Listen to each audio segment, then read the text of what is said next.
Oh, good morning, you boring lot. Hope you had a good weekend. My weekend was pretty busy. I was away in Austria this weekend. Some of the chat already know because we were talking about it last week. I missed you guys on Friday. I missed doing the stream actually. It's just one of those crazy weekends away. But good to see you, Brian. Thank you for being here, my friend. Congratulations on making the FA Cup final yesterday. It was Austria was good. I have to be honest. Austria was good. The problem with my job is I never get to see anything. So because basically I fly in, I get put in a gym, I work with loads of athletes, I teach them how to do, whatever skills they're learning that day, and then I'm dead and I go back to my hotel room. So for example, on Friday, I was working until 9:00 their time, which is 8:00 here. And my day had started at 4 a.m. So I was just shot. And then I just slept the whole night, and then I had work again on first thing on Saturday morning. So I was just knackered the whole weekend. It was amazing, though. It was amazing. I got some, got some really good experiences out there. So I can't complain. So thank you for asking. And again, congratulations on your FA Cup final achievement. What would be so bad about this is now we've got Man City, who are either going to do a domestic double when we're supposed to be having the season of our lives, or Chelsea are going to shithouse themselves to an FA Cup win, and Arsenal are going to go trophyless, and we're just going to get bantered even more. But we'll talk about the FA Cup later. I'm not ready for that yet. I'm not ready. Good to see you, Gunnar Rican. Yeah, I did see that you went. I think I commented on one of your videos, actually. I went to the match. Great individual brilliance, but this team wouldn't know how to attack if they were zombies in an apocalypse. Well, zombies are instinctual, so I don't know. Do they even know they're attacking zombies? I feel like maybe you can come up with a better example this morning, right? But it is good to see you. Good morning, and it's very nice to see you as well, Keith. How are you doing, my friend? Looking forward to seeing your latest report. I've written mine, but I haven't uploaded it yet, so it'd be good to see what your reflections on the game are. I did actually finish reading Fever Pitch on the plane. And the similarities are unreal. The similarities are incredibly unreal. And just so you know, Retro Gunnar Rican is going to be doing a Fever Pitch book club. So if you're not following him and that's the type of thing you might be interested in, it might be good to sub to Gunnar Rican, and you can check out that and know when he's going to set up that book club, because I know for sure I'm definitely going to be involved in that book club, because I would love to be involved in that. That's the point. Zombies are instinctual. This team has none. Well, you can't have both. You can't be instinctual. Oh, I wouldn't know if they were. Yeah, that makes sense. If they were zombies in an apocalypse, would know how to attack if they were zombies. All right. Okay. Well, so these zombies have no instincts. Okay. Well, so what you're suggesting is that this do you remember like Batman Forever, where Jim Carrey's character, the Riddler or whatever, used to control everyone and made them zombies by controlling them via this mind stick. So essentially, that's what Arteta's done. They haven't got a clue what's going on. A read along a read along just because the community wanted it, mate. Listen, I will be in for a read along. If you want someone to read with you, I will read that book with you, and I will also be up for any debates. I love that book. I feel so passionately. I'm sidetracking. You've already got me on a sidetrack, Gunnar Rican, but I am so passionate about Fever Pitch, not just because of the story of Fever Pitch. I'm actually writing about it for the Substack I'm trying to set up.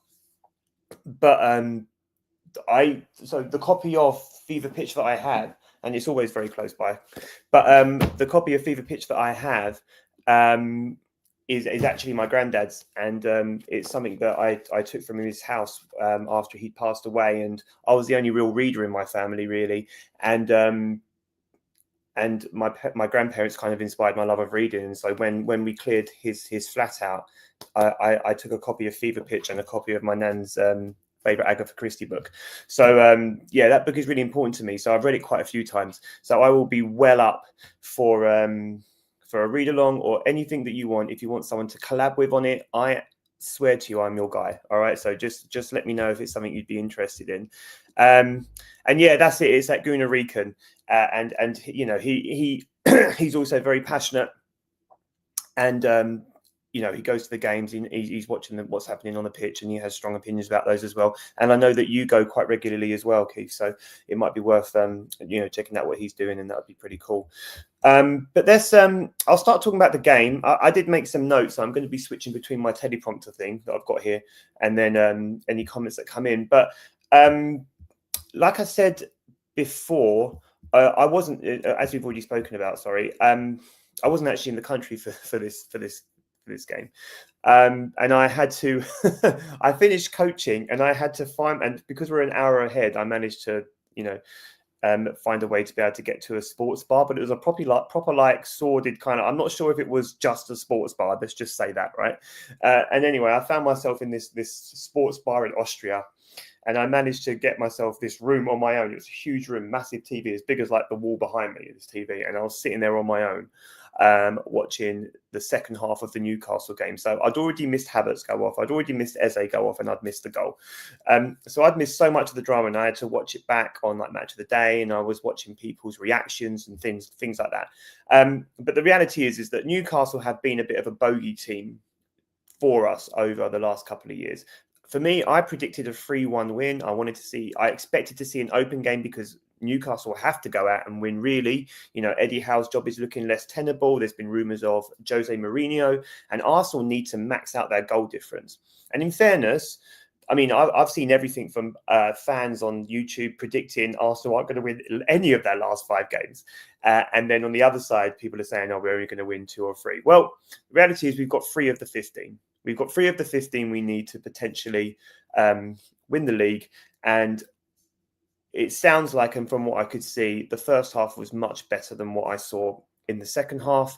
And the problem is that by the time I was watching the second half, we had a front 3 of Gyökeres, Martinelli, and Noni Madueke, and we know that front 3 just simply does not work. It's not a good front 3 for our team. It's not a good front 3 for our setup, and we saw the kind of drab football that we saw at the end as a consequence.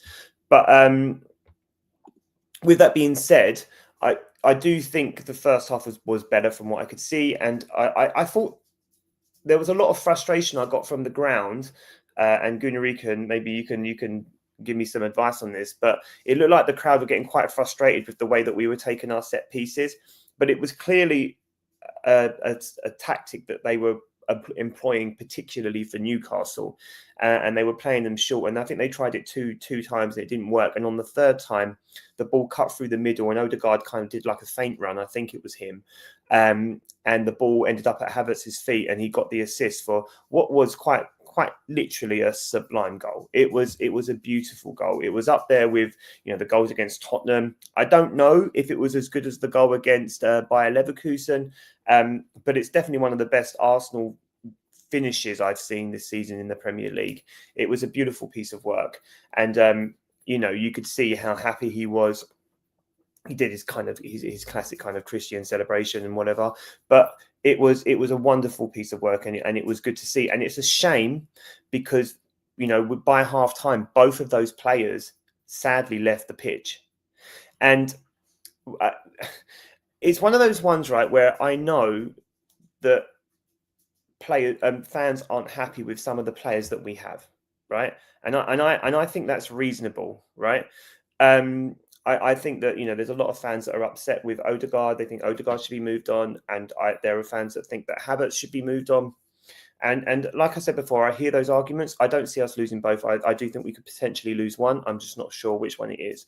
However, with the team the way it is right now, regardless of whether you like those players or not, the team are more successful on the pitch when those players are playing. And you can blame that on Arteta, you can blame it on the tactics or whatever. I don't necessarily think that we would be feeling any better if they weren't playing. I don't think we would be looking at the team thinking, this team is much better without Odegaard in the team. I just don't see it. In the same way that the team clearly has a better focal point when Havertz is on the pitch. And again, I'm not implying that that's completely... I don't think that's Gyökeres' fault. I think that's down to the tactics, and you can question the manager for that. But with the way that the team is playing right now, Arsenal do look better when Odegaard and Havertz are playing. and I, you know, I appreciate that people aren't going to be fans of that. Let me just get through some questions real quick, and then I'll get back to the game. Happy we got to the final, but I'm all about the trophy. We don't win it, the run to the final is irrelevant. Yeah, I can feel you there. I think that's completely fair. The retro goon. So yes, I'm just trying to learn more about the club. So it's very exciting to hear the experience of gooners who actually experienced it. Yes, absolutely. So yeah, like I said, if you guys can link up and do some stuff on. You know, with Fever Pitch, I think you'll really enjoy it. I'm just actually about to start reading the Tony Adams the Tony Adams 30-year reflection of '96. So I'm looking forward to jumping into that. If maybe that could be a read going forward. They were booing the corners, bro. I know, I saw it and I heard it, but I also think that maybe there was an element of that was the tactic that they were employing for Newcastle, and it did end up in the goal that we were looking for. We were clearly playing for that. You could see that the structure was the same 2 or 3 times in a row. And then we had the one where it actually went. Good to see you, Chris. I hope you're well. Good weekend for Liverpool. I actually don't know what the Liverpool score over the weekend was. Did Liverpool play? I have no idea.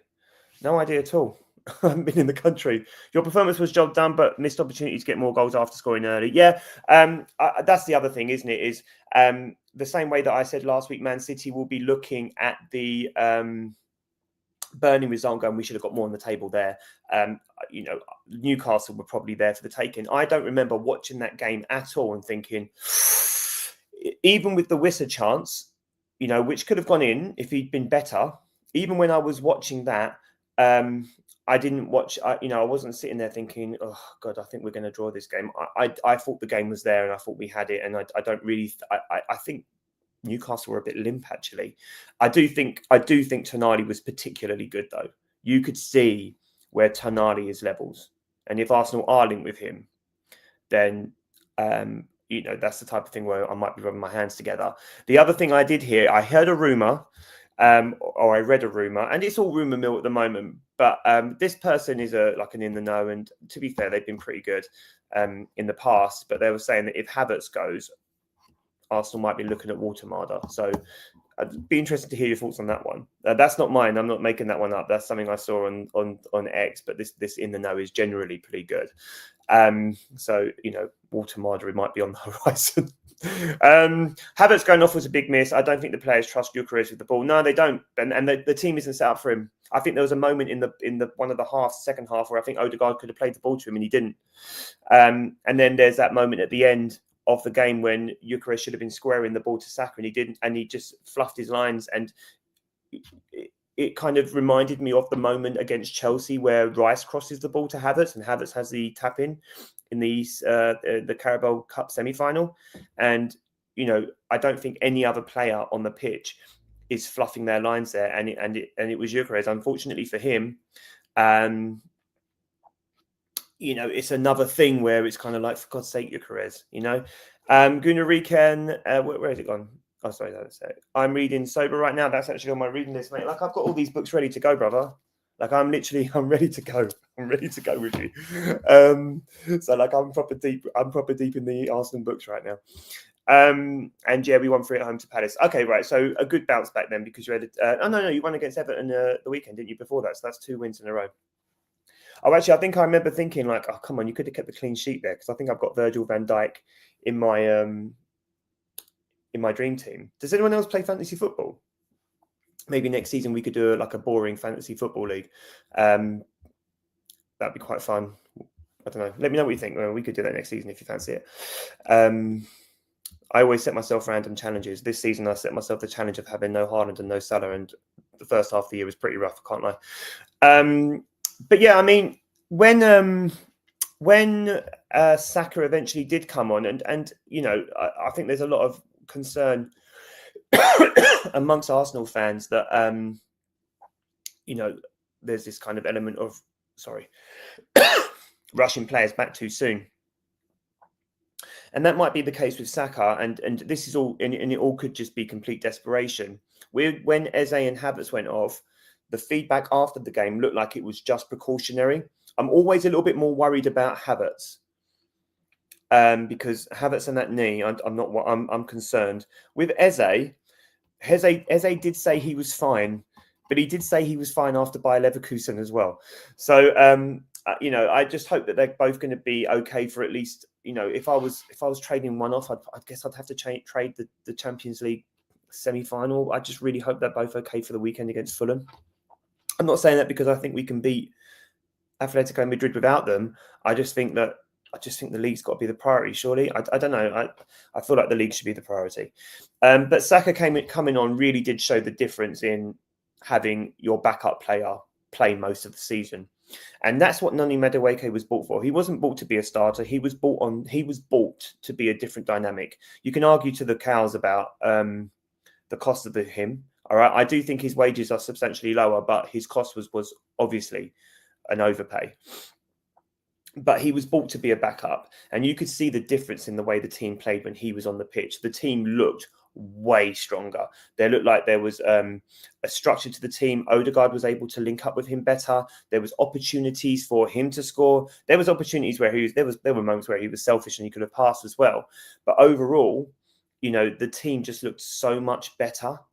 And so if Arsenal are able to be in a position where they could be playing Saka, Odegaard, Havertz and Eze all together, I do think Arsenal will win more games, and I do think Arsenal will win those games by margins as well, because I just think they're our best forward players. Irrespective of whether you think they're good, they are the best of what we have, right? Eze coming in from the left, Odegaard in the 10, Saka on the right, and Havertz up front. That's what our attacking force should look like for the remainder of the season. Next season, hopefully there will be improvements, but right now that would have to be what the starting 11 should look like, because they can link up well and they'll create more chances to score goals. Where have we got? I play, but I'm sliding down the table like Spuds. Okay, well, I don't know, man. Maybe listen to a podcast or two. They might be able to give you some good feedback. I just don't think Eucharist will ever be the plan we want him to be. Do you know what? I think he's not the player we want him to be, because he's not that mould. I already think he's the player he should be, if I'm being honest. But he doesn't suit the style of Arsenal. If you put him and I'm treading carefully here because I don't want to disrespect him, right? Because I think he's an excellent player. I really do. I just don't think he's our style. And I'm also not sure if he was Arteta's first choice. In the same way that if you think that Noni Madueke was Arteta's first choice, you're mad, right? He wasn't. Obviously, it was Mbumo, I think, was the first choice, and then Rodrigo was the dream signing, right? So Noni Madueke was maybe third on the list, and even then he probably should have been third, because we should have been looking at Ademola Lookman. But I don't think Gyökeres was the player that Arteta wanted. I think he wanted Šeško, and so he's obviously, and Šeško is closer to the style of Havertz than Gyökeres is, right? But Gyökeres is a 9. He's a 9, and he is a strong. He's not. You look at him when he holds the ball up, right? This is the best way I can describe Gyökeres. You watch what he did yesterday in the second half. He won. I think he got 2 players carded, by the way, because of the way they fouled him, because of the way he held them up. But what he does is, his first instinct when he's got his back to the goal is to back into the player behind him, right? And so he's trying to create space that way. Well, when you've got 2 midfielders, when your midfielders aren't pushing up that, you're just creating space that makes it easier to cover the area, right? But the difference is with Havertz will drop into the space, and then that will create the space for the wingers around the back. Gyökeres don't do that. And that's not Gyökeres' fault, because it's not his game. So I feel sorry for Gyökeres. And I said this before. I wouldn't want to see him go. I don't want to see him go. I think we could regret seeing him go, right? But if you're not going to adapt your style for him, sell him. Like, he deserves to have a good career. Like, he deserves to go away. Like, you can see he works hard. You can see that he trains. He runs down, and he's not lazy. If you put him in Aston Villa, I think he would absolutely annihilate it. If you put him in Brentford, they would love him. Like, I think he deserves better. I feel sorry for him. I really do. I really do. I mean, like, that pass yesterday was unforgivable, but that's because he shouldn't really be there. He should be where Saka was, making that run to receive the ball so that he can do his job. I don't know. I do have some sympathy for him.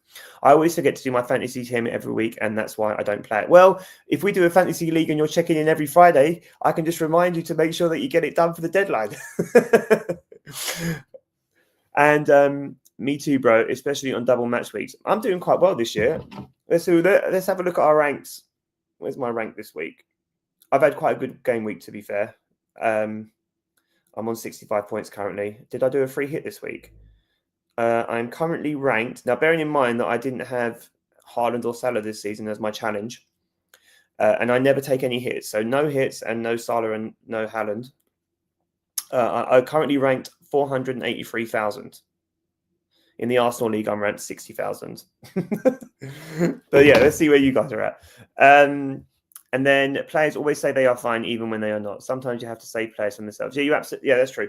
And the thing with that as well is you could see that with Rice was dead on his feet. Rice was dead on his feet again, probably a 6 overall, maybe a 5. Didn't play great. I think Zubamendi was being sick at halftime.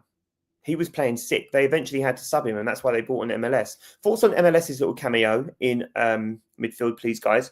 I know he only had about 20 minutes or so, but what did you think about MLS in that position? Because I have to say, I don't really feel like I saw a lot.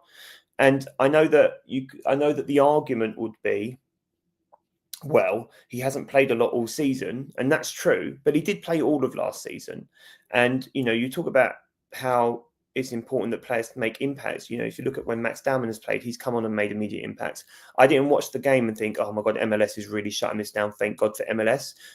And maybe I just didn't see enough or whatever. I don't know, but I'd be interested to see what your thoughts are, because if I'm being honest, I don't think I'm being harsh. But maybe I am, and you guys can write me on that.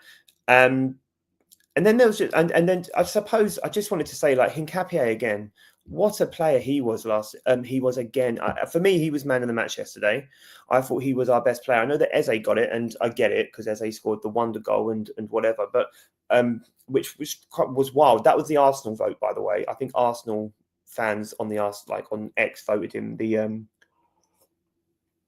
man of the match. But I think personally it was Hincapié. I thought Hincapié was just again the absolute man. And I suppose it would be interesting because I've heard rumours about, Gabriel could go and whatever. Hincapié at centre-back wouldn't be the worst thing that could happen in the world, right?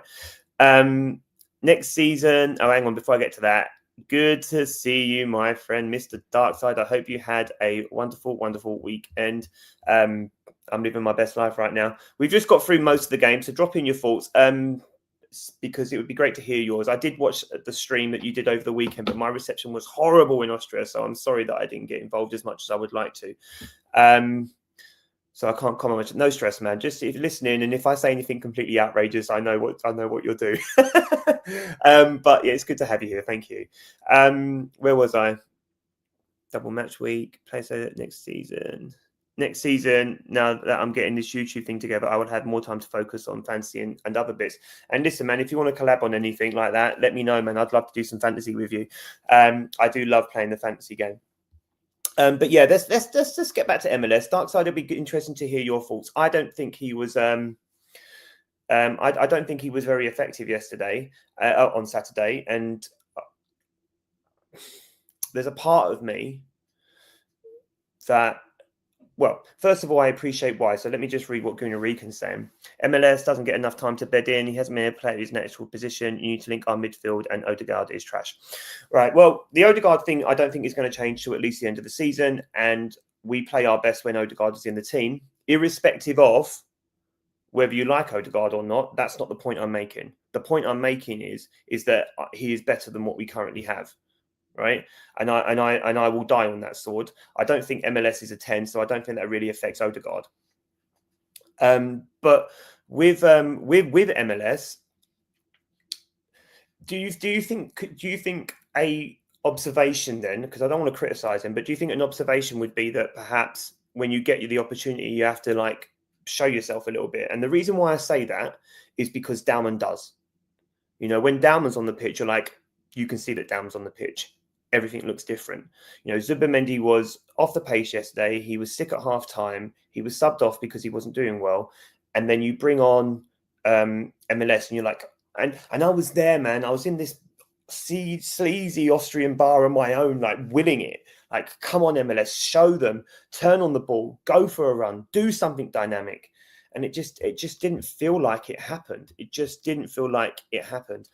As a individual brilliance, we required EDL as a defense league. Do you know what, mate? I think the as a defense league could probably go on hold for a little bit, because the as a defense, I don't think he needs a defense. Eze's the man. And actually, I have to say, I do like him coming in from the left, and not as a left winger. Don't like him as a left winger.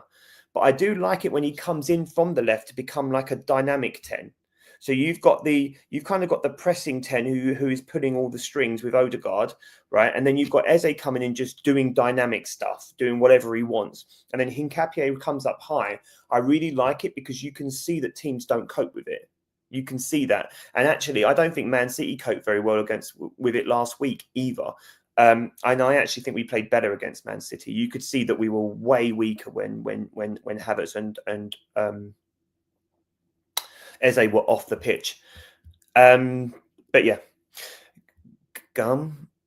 Odegaard. Odegaard ain't a 10. He's a spicy 8 that lost its flavour like a bad gun. I do think he's a spicy 8. Actually, I would prefer to see him almost in that deep line playmaker role, but we've spoken about that before.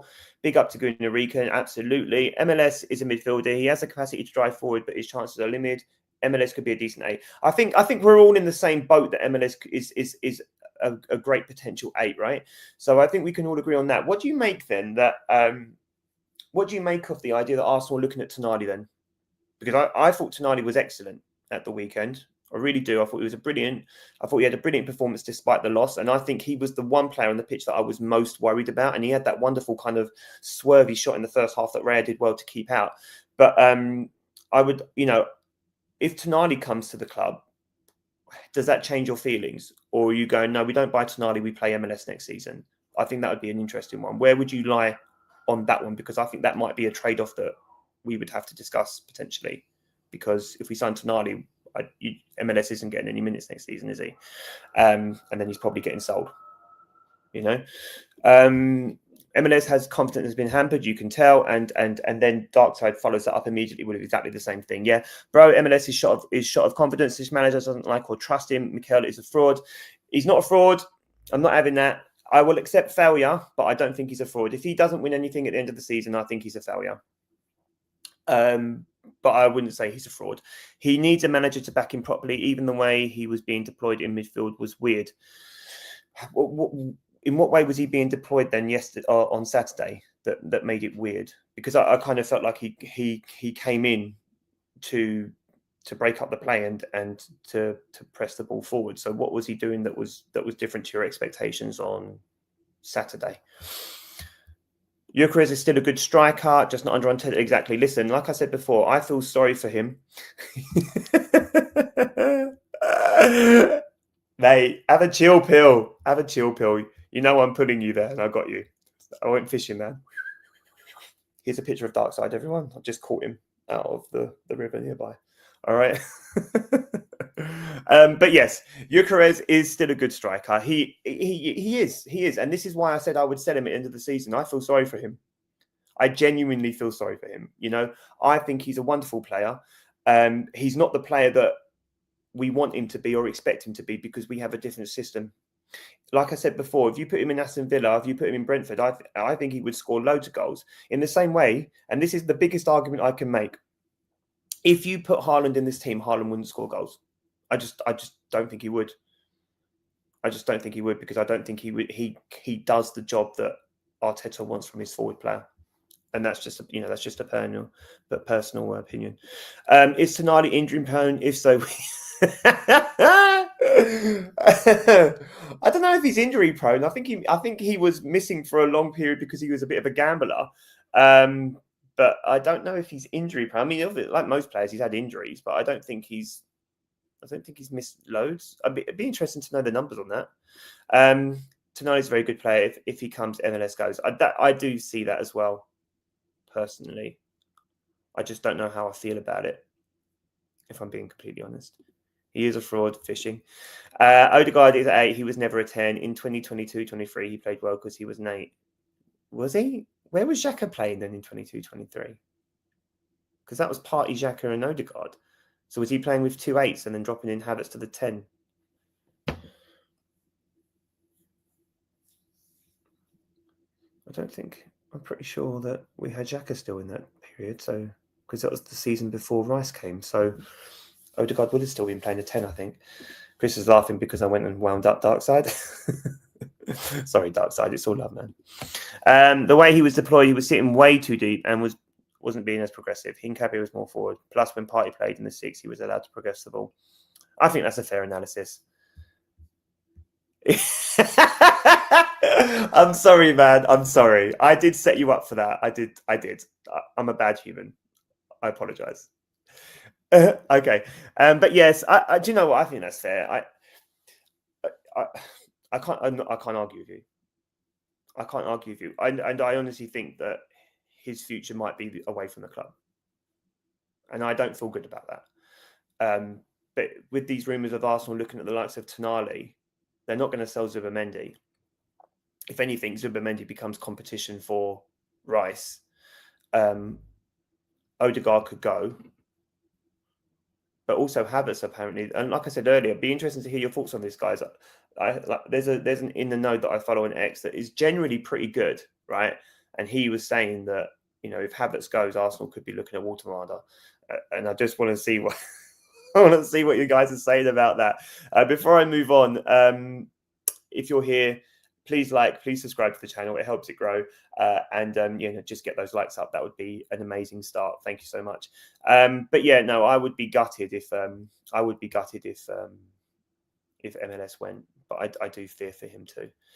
But hang on, before I move on from that, I do fear for him too. And then the caveat for that would be, is that part of Arsenal trying to behave like a big boy club? And the reason why I say that is you look at when Chelsea were winning all their trophies, and you look at the way Man City are winning their trophies now. You can, charges aside, I'm not going to talk about that just yet, but they have sold so many players from the youth program that have, that are good footballers, but it hasn't hurt them, right? And I know that's when you're offsetting like the fans club or a business, right? So you have to separate. I suppose you have to look at it from both perspectives, right? But have Arsenal? Did Man City ever miss Cole Palmer? I don't think so. So I don't know. I'm trying to be objective because my personal feelings is that I just love MLS, But yeah, I don't know. I'll leave that one hanging and let you guys go with it. Gyökeres has the touch of a drunk Lukaku, and he looks like he's running in quicksand, but he's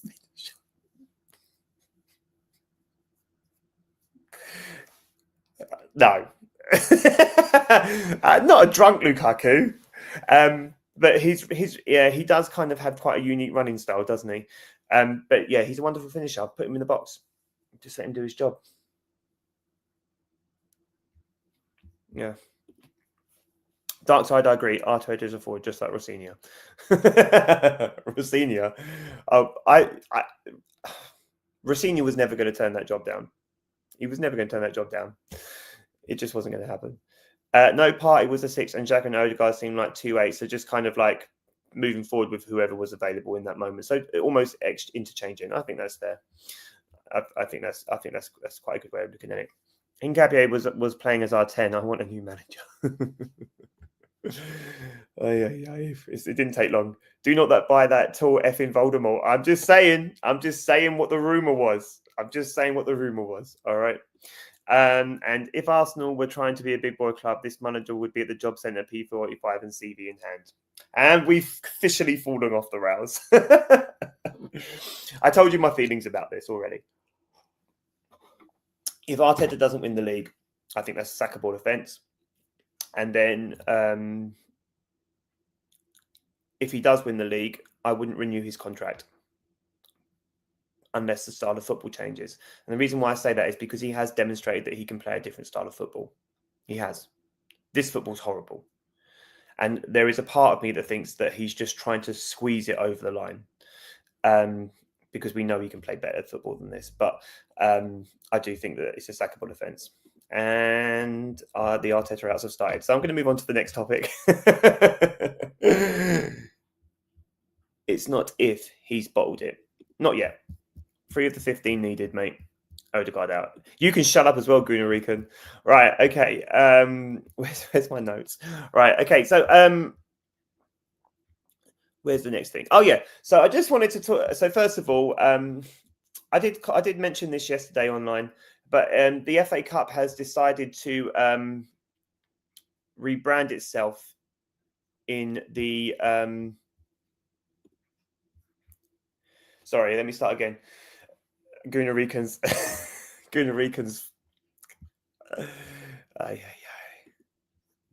Spamming me. All right. Okay. So is it me now as well? Boring out. That is unkind, but probably fair because I have been on the wind up, so I probably deserve some of this. But the FA Cup's rebranding itself, guys, with Chelsea and Man City making the final. This is now going to be called the Fraudulent Allegations Cup. And the two most fraudulent clubs in English football history will be facing off in an FA Cup final where Man City can do at least a cup double, or Chelsea can shithouse themselves to another trophy this year to beat Arsenal over the head with. So how do we feel about that, lads? Oh god, it just couldn't have gone any worse the weekend as far as FA Cup results could go. Really, Leeds could have turned up a little bit more. I don't think they quite went for it as much as they could have done. Probably one eye on trying to stay in the Premier League, and Southampton gave it a good.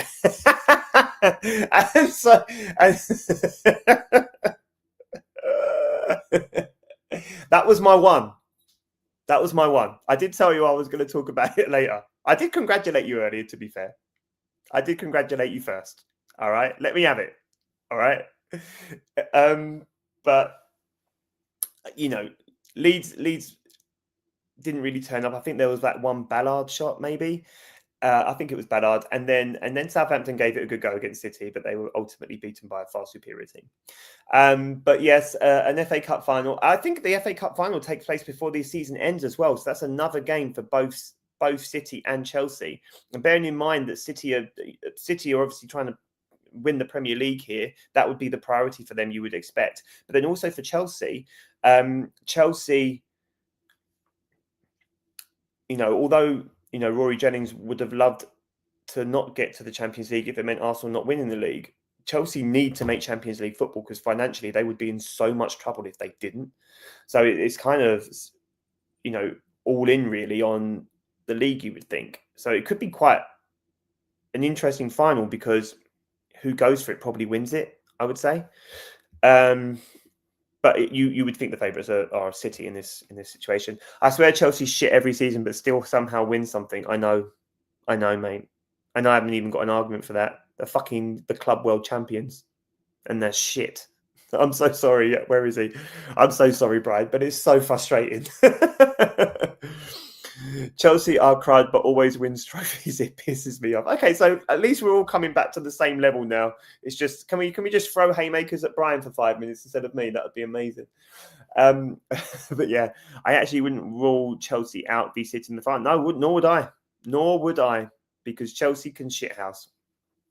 I'll give them that. They have had since Abramovich took over and has obviously left. Their winning mentality since that period is remarkable.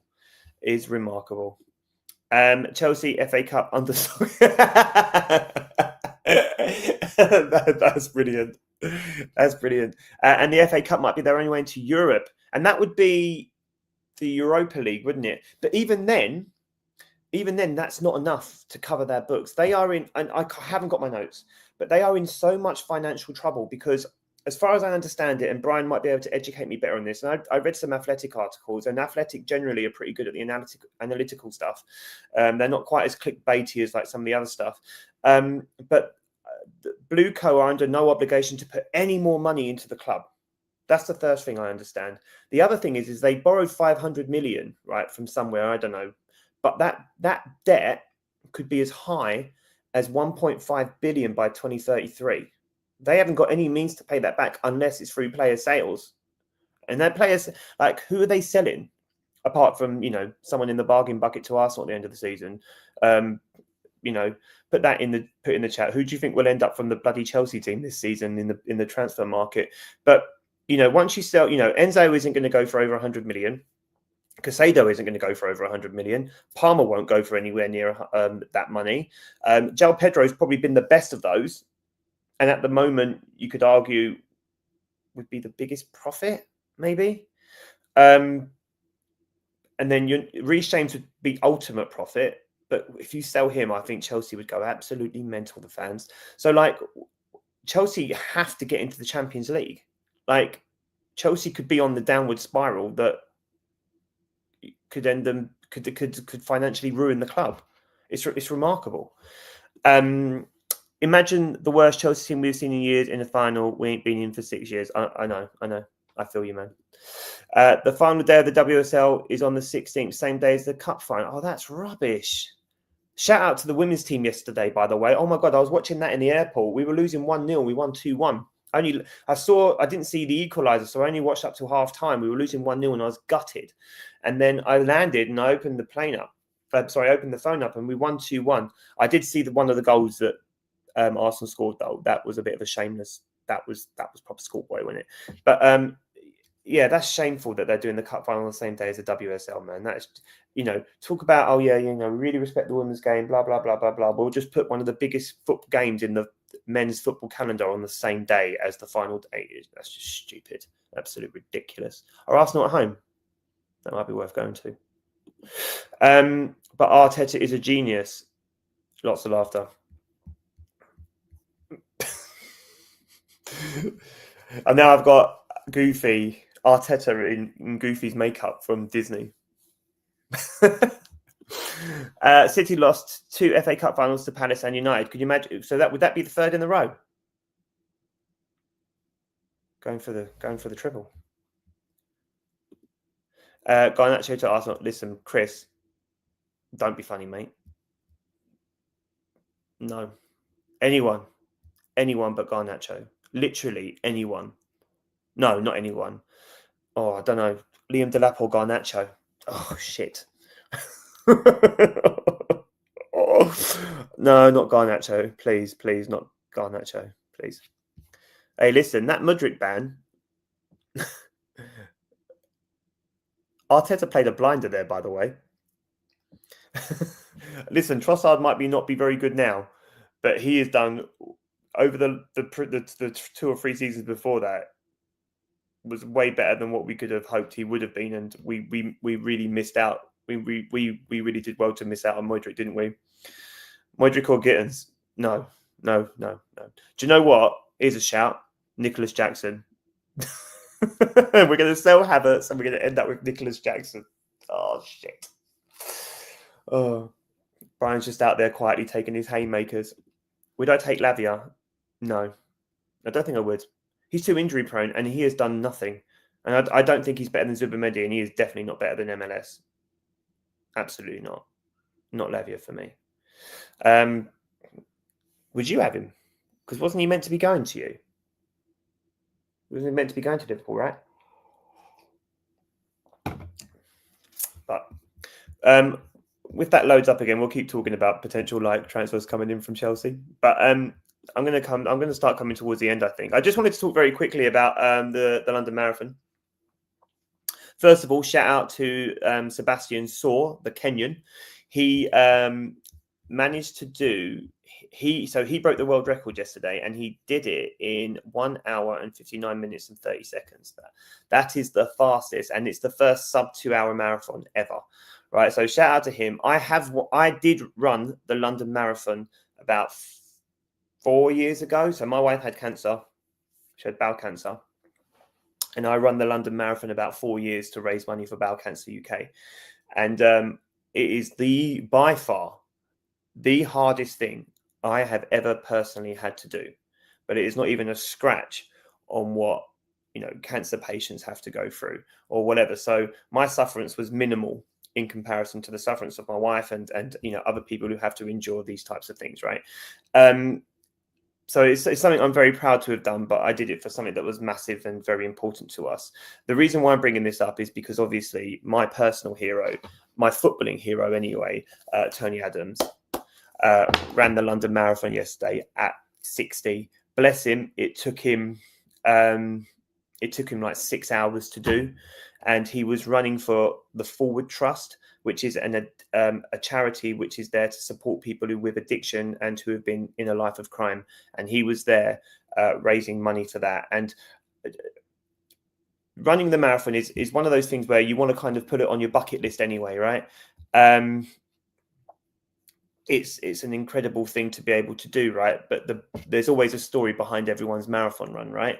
And Tony Adams for me is just an absolute legend. He's not just because of the football pitch stuff, but because of the way that he changed his life after football or during football and then after football, and the work that he's done since football, and everything he does is to support and help other people. Even when he did Strictly Come Dancing and they made a mockery of him and he just embraced it, the whole Granada thing and the dance that he did, like he just embraced all of it because he was just trying to bring more publicity to the work that he's doing with the people who need it, like just an absolute hero. So I really wanted to shout out Tony Adams because he ran the marathon yesterday. He's 60 years old and he's just an absolute king. Like for me, he is a king. He is just the best. He's just the best. But let me jump back in. 1 hour and 59 minutes is so... Mate, listen, your treadmill doesn't go as fast as that. And he did it for 2 hours. Incredible. My dad does a lot of marathons. He didn't do this one. I've only run one, and that's all I've got in me, Chris. I would happily do a half marathon again, and I would love to raise money for a charity again. And I've considered it. I've even considered maybe doing charity work near where I live for kids, maybe getting them like football boots or rugby boots or something like that. And then that would be quite a nice way to raise money for kids who are underprivileged or something like that. That's just the type of thing that I've played with in my mind. But running a marathon again just fills me with dread. I just don't think I've got it in me. I went to some dark places during my marathon run, I can tell you. WSL, all matches start at 1 p.m. and the FA Cup final 3 p.m. WSL, Chelsea v Man United. Ooh, FA Cup, Chelsea v Man City. So anyone that wants to go to both games can't. Oh, I see. That is rubbish. That is rubbish. And this is what I mean. Like I hate the disrespect for the women's game. Like I'm going to tread carefully because it's borderline political, right? Or I don't know, maybe not political, but I can appreciate that you can say that. First of all, I think it's a given that the standard in the men's league is way superior to the standard of the women's league, right? And we have to factor in there that there was a large portion where women in the previous century where women weren't even allowed to play football. So I think there's lots of things that we have to acknowledge, right? And then also the money that goes into football. And this is why to women's football, and this is why women don't make as much football as men, because the reality is they're just not as marketable, right? If you've got Ronaldo standing there, or say, for example, Leah Williamson, right? The draw is just not the same. And so I can completely understand that type of thing. But this does not help. This does not help. And it's just disrespectful. People do want to go to both because people do support their women's team. I was watching the women's game yesterday and it was, the attendance was great. The crowd was great. It was a big Champions League game. There are people who are fans of this, and dare I, and the way they've set it up, the women's game is they're targeting families. They're trying to make it so it's more of a family day out where the men's game is kind of overtly masculine at times, right?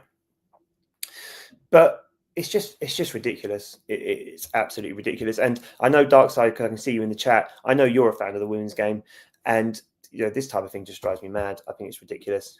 He's the best. He is the best Arsenal player, and I will die on this sword. I know there's your Henrys. I know there's your Vieiras. This man, for me, the best Arsenal player of all time. 4 league titles as a captain. No other Arsenal player can say that. I could never do a marathon. I'm the speed type. You have talked about being fast before. Can I tell you, though, it is the greatest personal achievement I think I've ever, in terms of like setting myself against something, it is my greatest personal achievement, right? But yeah, it killed me. 2015, never again. Don't blame me, mate. I run to the fridge and back, fastest in the UK. Speaking of fridge, did you see the guy running with a fridge yesterday?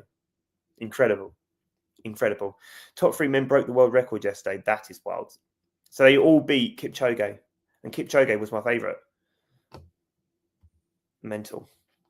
The women's football teams have won more than the men's, and it's exciting to watch. I love watching the women's team. I do think there is still some like proper bozo moments, sadly, like the goal that Arsenal scored yesterday. That was a proper bit of bozo goalkeeping, right? Like if Raya does that, you're just like, what the hell are you smoking, mate? Like, how have you let that in? But the women's game is great to watch. I really enjoy watching it, and I love the fact that I can watch the women's game via the Disney app as well, because it's all streamed there. So yeah, Vic Akers. Oh, was Vic Akers faster than Kipchoge? Oh yeah, that's right. He broke Kipchoge's record and then he died. Is that right? Did he die in a car crash? I think that's right.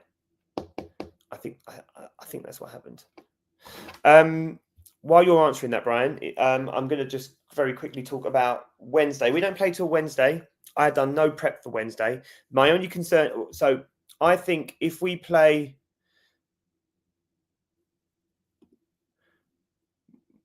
Odegaard never could. Well, of course Odegaard couldn't. There's no way he could win titles in 3 different decades.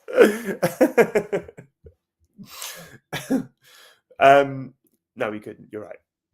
Was it Vic Akers again? I can't remember. But yeah, Wednesday. I do think. I'm just going to call it out. I think we'll make the final of the Champions League. I do. I really think we'll make it, and I'll happily swallow my humble pie. But I would. But I do think we'll make the Champions League final. And my only concern is, as I'm worried about Eze and Havertz being injured, because I think they're the people that we need starting that game. The first fixture is away, which, you know, playing the second fixture at home is a strength, but I also think that you don't want to go there and get absolutely spanked either.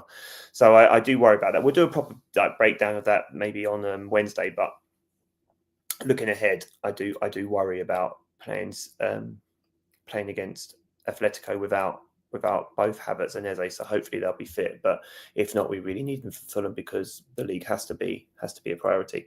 I take Xhaka back over this for Odegaard. I didn't want Xhaka to leave in the first place, mate, so I'm not going to argue with you there. And then I'm going to the home fixture. Are you? Oh, man, how do you keep getting these bloody tickets, man? I can't get a ticket to save my life.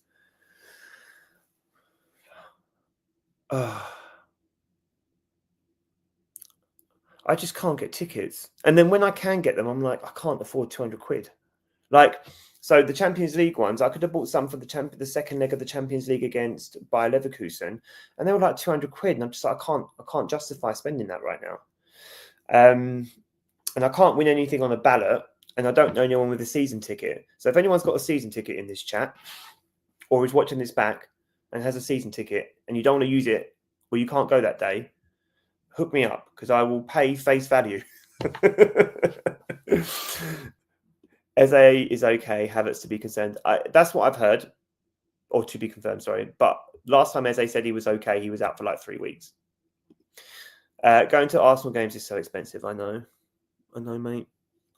I think I'm still. I'm definitely still 220,000 in the waiting. 120,000 in the queue for my season ticket. Vic Akers was Oh, sorry. That was under Kelly Smith. That was with Kelly Smith in the team, right? That he won the first Champions League, and Kelly Smith was in his team. God, she was incredible. It's not worth it because they don't win. We won yesterday. We won on Saturday. Let's meet up before. I'm going to the home tie. Oh, brilliant. Okay, good. Okay, brilliant. That'd be amazing as well. Thank you. Yeah, listen, if you can't go to any games and you're a season ticket holder, I will happily relieve you of any other commitments and come in your stead. But yeah, no, okay, that'd be good. So then you guys can hang out and let me know how the game goes or the vibes. That's next Tuesday, isn't it, as well? See, I could actually go next Tuesday as well because I'm not working. Wednesday nights are my work nights. How are we doing for time? Well, we're nearly an hour. Guys, I think I will wrap there. Gunnar can message me if you want to do. Was she? I had no idea about that. I need to go back and check my Arsenal women's history. I need to go back and check that, or just to get educated because it's important. But yes, let me know about the book club, Gunnar Rican. I'll be well up for that. And guys, as always, if you haven't already please do like the stream because it will help it get out there a little bit more. And if you've been here and you're new, please subscribe. And yes, same time tomorrow, I think. All right. But guys, thank you for being here. Appreciate you all. And I will see you next time.